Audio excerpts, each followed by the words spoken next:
সূত্র 28 enter action with boldness, অর্থাৎ সাহসিকতার সাথে আগে বাড়ো। সূত্র বিচার: if you are unsure of a course of action, do not attempt it. Your doubts and hesitations will infect your execution. Timidity is dangerous. Better to enter with boldness. Any mistakes you commit through audacity are easily corrected with more audacity. Everyone admires the bold, no one honors the timid. অর্থাৎ, যদি তুমি তোমার কাজের ব্যাপারে সন্দিহান থাকো তাহলে সেটা করতে যেও না। তোমার সন্দেহ ও দ্বিধা তোমার নিষ্পন্ন করতে চাওয়া কাজটিকে গুবলেট করে দিবে। সাহসহীন ও ভীতু হওয়াটা খুবই বিপজ্জনক। তার চেয়ে বরং কোনো কাজে দুঃসাহসিকতার সাথে প্রবেশ করো। সাহসিকতার সাথে কাজ করতে গিয়ে যে ভুলগুলো হয় তা আরও সাহসিকতার মাধ্যমে অতি সহজে শুধরে নেওয়া যায়। সবাই সাহসিকতারই গুণগান গায়, কেউ ভীতু হওয়ার ব্যাপারটাকে শ্রদ্ধার চোখে দেখে না। রবার্ট গ্রিন বলেন যে বেশিরভাগ মানুষই ভীতু। আমরা সবাই ঝামেলা ও অপ্রীতিকর অবস্থা এড়িয়ে চলতে চাই এবং সবার দ্বারা প্রশংসিত হবার বাসনা মনে লালন করি। আমরা মনে মনে সাহসিক অনেক পদক্ষেপ নেবার কথা চিন্তা করি ও বলারও চেষ্টা করি, কিন্তু মনের কথা সেই মনেই রয়ে যায়, মুখ ফুটে কখনো বেরিয়ে আসে না। আমাদের খুব দুশ্চিন্তা হয় যে যদি আমার কথায় কোনো অপ্রীতিকর ঘটনা ঘটে যায়, যদি কারোর সাথে শত্রুতা তৈরি হয়ে যায়, আমি যদি কারো অসন্তুষ্টির রোষানলে পড়ে যাই, বা কেউ যদি আমাকে প্রশংসার বদলে তীব্র গালাগাল দিয়ে বসে, ইত্যাদি ইত্যাদি। যদিও আমরা আমাদের অন্তরের এই লালিত ভীত ভাবটাকে অন্যের প্রতি বা ঘটনার প্রতি আমরা যে কত সচেতন বা কেয়ারফুল, এটা মনে মনে আমাদেরকে বুঝিয়ে আড়াল করে নিতে চাই, কিন্তু রবার্ট গ্রিন বলেন ঘটনাটা একদমই এর উল্টো। আমরা মোটেই অন্যের কি এলো গেল তা নিয়ে অতটাও ভাবি না, বরং নিজেকে নিয়েই আমরা ভাবি। আমরা অনেক ক্ষেত্রে সাহসিকভাবে যে পদক্ষেপগুলো নিতে পারি না তার কারণ হলো অন্যরা আমাকে নিয়ে কি ভাববে, তারা আমাকে কটু কথা বলবে না তো, এসব দুশ্চিন্তা। আমি যদি সোজা বাংলায় বলি তাহলে এটা হলো পাছে লোকে কিছু বলে। এমন অনেক কিছু আছে আমরা আমাদের অবচেতনে করতে চাই, সাহসের সাথে দু চারটা কথা সবাইকে বলতে চাই, কিন্তু পারি না, ভেতরে রেখে দিই। কেননা যদি লোকে আমার সমালোচনা করে আর এই সমালোচনা আমার অহংকারকে আঘাত করে, তার চেয়ে আমি বরং কথাটা নাই বা বললাম, ও এতে আমার ইগো সুরক্ষিতও থাকলো। এভাবে আমরা প্রতিনিয়ত নিজেদেরকে রক্ষা করে চলি ও মাঝে মাঝে আক্রমণাত্মক ভঙ্গিতে খেলার বদলে রক্ষণাত্মক ভঙ্গিতে খেলি। দাবা খেলায় আপনি যদি সবসময় রক্ষণাত্মক ভঙ্গিতে খেলেন, আপনি জিততে পারবেন না। তবে অজস্র কম্প্রোমাইজ করে চূড়ান্তে গিয়ে ড্র করতে পারেন বা শান্তি স্থাপন করতে পারেন, কিন্তু এটা আপনার প্রতিপক্ষের কাছে মোটেই ভালো লাগবে না। আফটার অল, আপনি কেবল লুকিয়ে লুকিয়ে নিজে পালিয়েই বেড়ালেন, আক্রমণ করলেন না, এতে খেলা জমবে না। আপনার প্রতিপক্ষও চায় মাঝে মাঝে আপনি তাকে আক্রমণ করুন। আমাদের বাস্তব জীবনও তাই। সবসময় রক্ষণশীল হয়ে থাকলে, নিজের ভেতরে থাকা সাহসিক পরিকল্পনা বা কথা লুকিয়ে রাখলে, লোকেরা আপনার ইগো রক্ষায় সহযোগিতা করবে না, বরং তারা আপনাকে দুর্বল ভেবে বসবে। তারা মনে করবে যে আপনি সাহস নিয়ে দুইটা কথা লোকের সামনে বলতে পারেন না। যদি আপনার আশেপাশের লোকেরা চাইছে কিন্তু তারা তা করে উঠতে পারছে না, কেননা তারাও আপনার মতো, তারাও চায় কিছু সাহসিক কাজ করতে কিন্তু পারে না। পাছে যদি কেউ কিছু বলে ও তাদের অহংকার ফুটো হয়ে যায় এই ভয়ে, তাই তারা আপনাকে আগে ঠেলে দেয় ও আপনার মাধ্যমে তারা তাদের অবদমিত বাসনা পূরণ করে নিতে চায়। আবার আপনি যদি তা না করেন তাহলে আপনি অন্যজনকে ঠেলবেন। এভাবে পুরো সমাজে সবাই সবাইকে ঠেলা দেয়। ফলশ্রুতিতে এটাই বেরিয়ে আসে যে কেউ দুর্বলতাকে পছন্দ করে না, সবাই সাহসকেই প্রাধান্য দেয়। কেননা মানুষ ভেতরে ভেতরে এটাই চায়, কিন্তু করতে পারে না। তাই আপনি যদি সাহস করে কোনো কাজ আস্পর্ধা নিয়ে করে বসেন ও সমালোচনার ভয়কে ভুলে যান, তাহলে আপনি জনগণের কাছে ক্যারিশম্যাটিক একটি চরিত্রে পরিণত হয়ে উঠবেন। এই সাহসিক জিনিসে কাজ হয় দেখেই দেখবেন আমাদের সমাজে এমন অনেক মানুষ আছে যারা ইচ্ছে করে কন্ট্রোভার্সিতে জড়ায়। কেননা আমরা কেউই কন্ট্রোভার্সিতে জড়িয়ে নিজেদেরকে দুশ্চিন্তায় ফেলতে চাই না, কিন্তু যারা এসবের তোয়াক্কা না করে জড়িয়ে যায় তারা তাদের আশেপাশে একটা চার্ম ক্রিয়েট করে ফেলে। অবশ্য তাদের ভাগ্যে অনেক গালাগালি জোটে, তাদেরকে নিয়ে হাসাহাসি হয়, কিন্তু তারা এগুলোকে উপেক্ষা করা শিখে নিয়েছে এবং এটাই তাদেরকে পাওয়ারফুল করে তোলে। আপনার আমার গালাগালিতে তাদের কিছু আসেও না, যায়ও না, বরং তারা যে অ্যাটেনশন ক্রিয়েট করেছে তাদের আশেপাশে, এটাই তাদেরকে শক্তিশালী জীবনযাপনে সাহায্য করেছে। এসবের জন্য তারা যা করেছেন তা হলো যে কাজে ঢুকেছে তা সাহস না থাকলেও ভেতরে ভেতরে ঠকঠক করে কাঁপলেও বাহিরে সাহস নিয়ে প্রকাশ করেছে। নিজের দামটা খাটো করেনি, লোকের মতামতকে বিবেচনায় এনে নিজের কর্মের মূল্যকে খাটো করেনি, বরং সাহস করে নিজের কাজের মূল্যকে চড়া দামে হাঁকিয়েছেন, যার কারণে লোকদের মাঝে থাকা ভীতু প্রবণতা সেটাকে মেনে নিয়েছে। কেননা মানুষের চাওয়া পাওয়া হলো সাহস, তাই তার সামনে সাহসিক কেউ থাকলে তার ভালো লাগেই, ও তাকে সে সাপোর্ট করে এবং তার সাথেই থাকতে সে পছন্দ করে। ভীতু লোকের আশেপাশে কেউ থাকতে চায় না, কেননা তার নিজের ভেতরেই তো ভীতু প্রবণতার অভাব নেই, আর কত সে এটা নিয়ে থাকবে। এজন্য ভীতুরা সবসময় সাহসীদের অনুসরণ করতে চায় ও তাদের ছায়াতলে থেকে আশ্রয় করে নিতে চায়। আর প্রকৃতপক্ষে যারা সাহসী হতে চায় তারা আশ্রয় খোঁজে না, অনুসরণও করে না, বরং সাহসী লোকদের থেকে শিক্ষা নিয়ে নিজে সাহসী হয়ে ওঠে ও সামনে এগিয়ে চলে। আর আমরা সবাই এটাই চাই।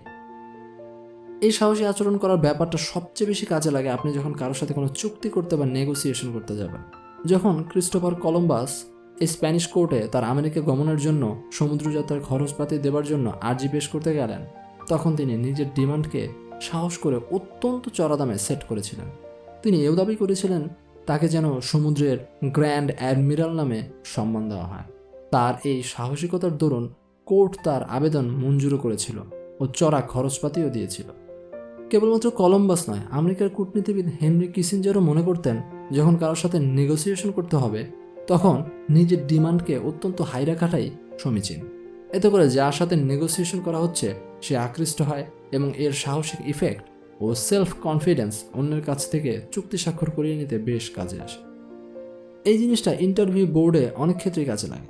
ইন্টারভিউ দেওয়ার সময় আমাদের সবারই কম বেশি নার্ভাস লাগে, কিন্তু বোর্ডে যারা বসে থাকেন তারা অতি নার্ভাসনেসওয়ালা প্রার্থীকে ততটা আমলে নিতে চান না। তাছাড়া দেখা যায় যে আপনি শুরুতেই নার্ভাস হয়ে গেলে তাদের চোখে আপনার একটা উইকনেস ও ব্যাড ইমপ্রেশন পড়ে যায়। তাই কোনো ইন্টারভিউ দিতে গেলে আপনি যদি বোল্ড তথা সাহসী, রিল্যাক্স একটা ভাবভঙ্গিতে ঢোকেন, আপনার 50% জয় সেখানে নিশ্চিত হয়ে যায়। তারপর আপনি যদি কয়েকটা প্রশ্নের উত্তর নাও দিতে পারেন, তখন আপনার সাহসিক ও পজিটিভ মুভমেন্টের জন্য বোর্ডের লোকেরা আপনাকে নির্বাচন করে ফেলতে পারে। এই সাহসিক আচরণের চমৎকার একটি উদাহরণ পাবেন 3 ইডিয়টস মুভির একটি দৃশ্যে।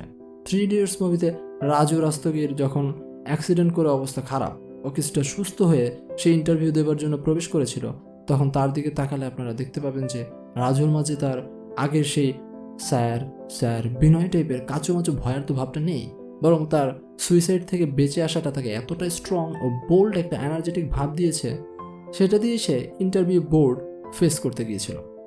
এখানে আপনারা দেখতে পাবেন যে রাজুর ইন্টারভিউতে প্রবেশ ও সরাসরি কাটা কাটা জবাব দেওয়ার মাঝে একটা সাহসিকতা ও আস্পর্ধা ছিল। পরবর্তীতে বোর্ডের কর্তারা যখন তাকে বলে তার আচরণটা একটু কম্প্রোমাইজ করলে সে চাকরিটা পেতে পারে, তখন সে কম্প্রোমাইজও করতে অস্বীকৃতি জানায়। সে বলে তার এই অ্যাটিটিউড সে বাদ দিতে পারবে না ও দুঃসাহসের সাথে তার কাগজপত্র নেবার জন্য সে উদ্যত হয়। আর ফলাফল যে হলো তা তো আপনারা জানেনই, রাজুর চাকরি হয়ে গেল।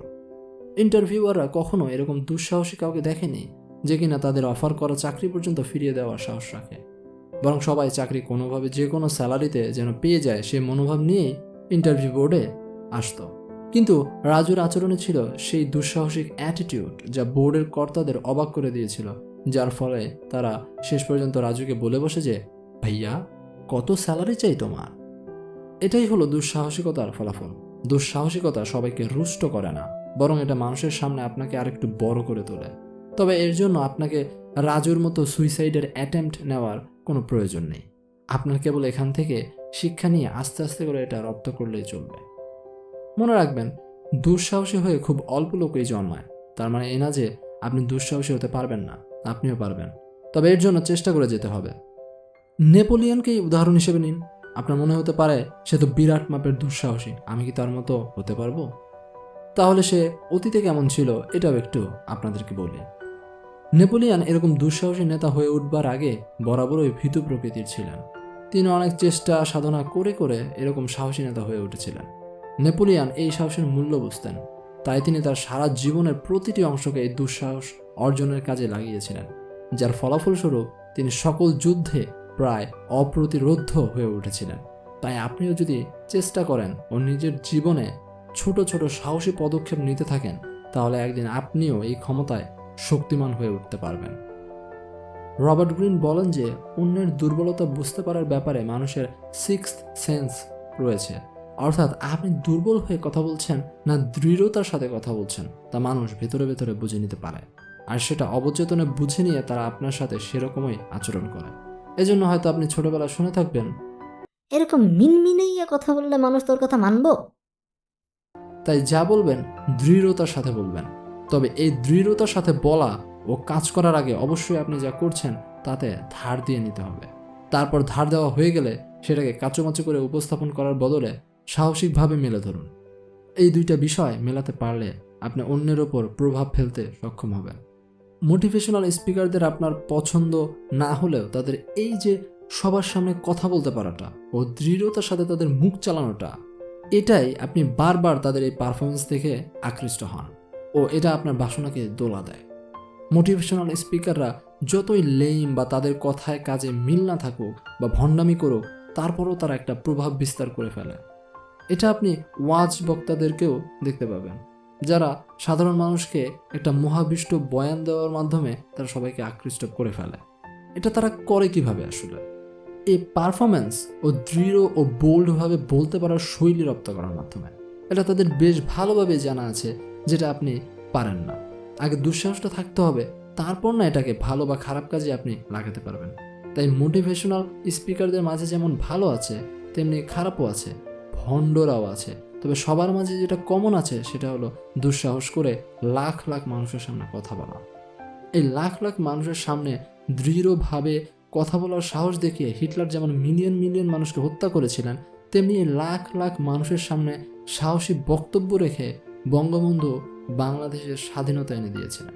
তাই যে কাজই করুন না কেন আগে শক্তি থাকতে হবে, তারপর কোন উদ্দেশ্যে খাটাবেন সেটা আপনার নিয়তের উপর নির্ভর করে।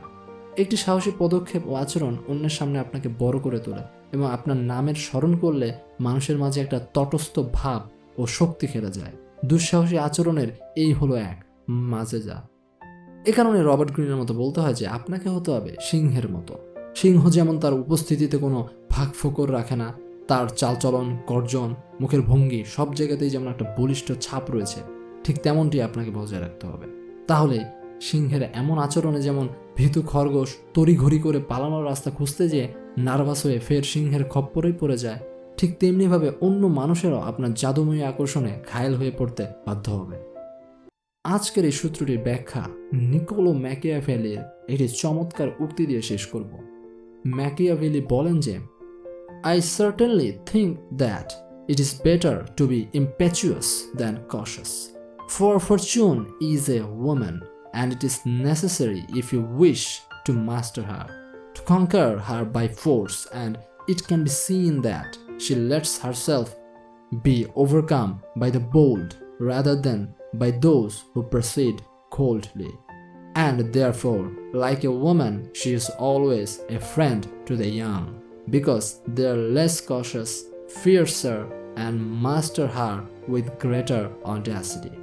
অর্থাৎ আমি নিশ্চিতভাবে এটা মনে করি যে সাবধানী হবার থেকে দুঃসাহসী হওয়াটা ভালো, কেননা সৌভাগ্য হলো নারীর মতো। যদি তুমি তাকে পেতে চাও ও তোমার ক্ষমতা দিয়ে তাকে কাবু করতে চাও, তাহলে তোমার জন্য এই দুঃসাহস অতি দরকারি। এটা দেখা গেছে যে নারী নিজেকে কোনো ভীরু সতর্কবানের চেয়ে দুঃসাহসী কারো হাতে পরাজয় বরণ করতে দিতে বেশি পছন্দ করে। আর তাই একজন নারীর মতো সৌভাগ্য সবসময় একজন তরুণের সাথে নিবিড় বন্ধনে আবদ্ধ হয়ে থাকে, কারণ তারা সতর্কতা, রক্ষণশীলতা নিয়ে কম মাথা ঘামায় ও এর পরিবর্তে তারা ক্ষিপ্রতা, আক্রমণাত্মক ভঙ্গিতে এবং দুঃসাহসিকতার সাথে তাকে জয় করে ফেলে। তাহলে কেমন লাগলো আজকের সূত্রটি? যদি ভালো লেগে থাকে তাহলে ভিডিওটি শেয়ার করুন আপনার বন্ধুদের সাথে, ও এরকম সাইকোলজিক্যাল ভিডিও পেতে সাবস্ক্রাইব ও বেল আইকনে প্রেস করে সাইকি টক চ্যানেলের সাথেই থাকুন। আজ এ পর্যন্তই, দেখা হবে পরের ভিডিওতে অন্য কোনো সূত্রের ব্যাখ্যা নিয়ে। সে পর্যন্ত ভালো থাকুন ও সুস্থ থাকুন। সবাইকে অসংখ্য ধন্যবাদ।